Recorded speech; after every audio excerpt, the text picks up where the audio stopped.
5 seconds to go.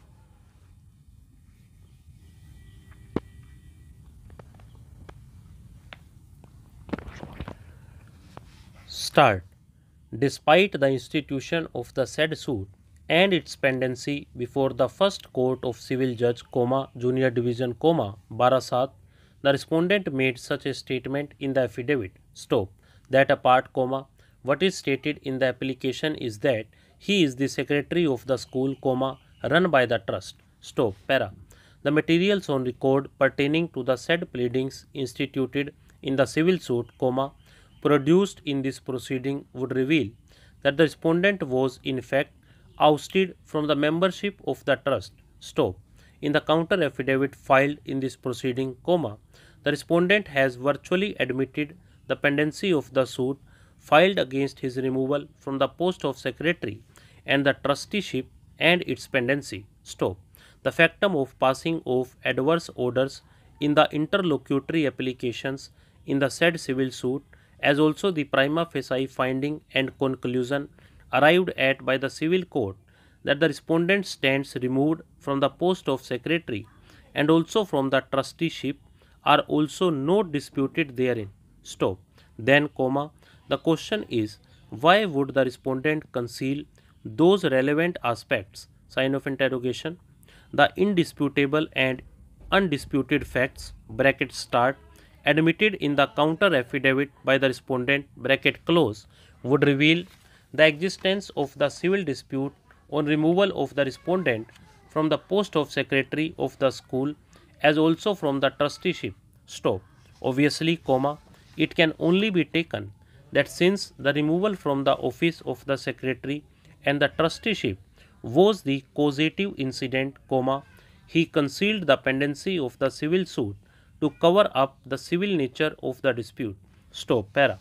By non-disclosure, the respondent has, in throat, concealed the existence of a pending civil suit between him and the appellants herein before a competent civil court, which obviously is the causative incident for the respondent's allegation of perpetration of the aforesaid offences against the appellants. Stop.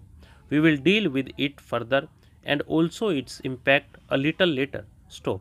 There cannot be any doubt with respect to the position that in order to cause registration of an FIR and consequential investigation based on the same, the petition filed under section 156(3), CRPC, must satisfy the essential ingredients to attract the alleged offences. Stop.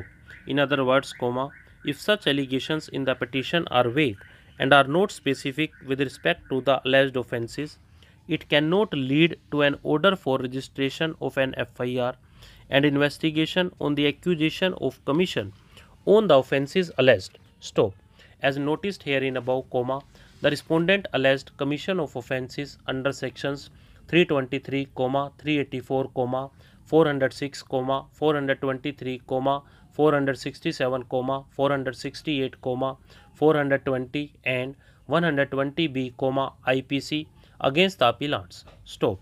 A bare perusal of the said allegation and the ingredients to attract them, as adverted to herein before, would reveal that the allegations are vague and they did not carry the essential ingredients to constitute the alleged offences. Stop.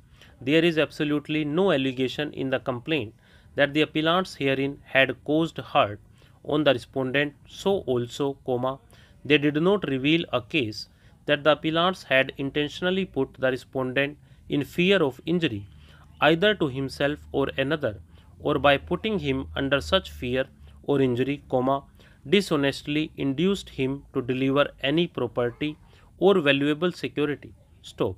The same is the position with respect to the alleged offences punishable under sections 406, 423, 467, 468, 420 and 120b, IPC. Stop.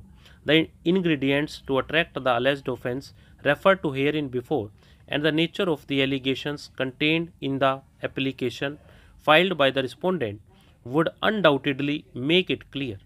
Stop.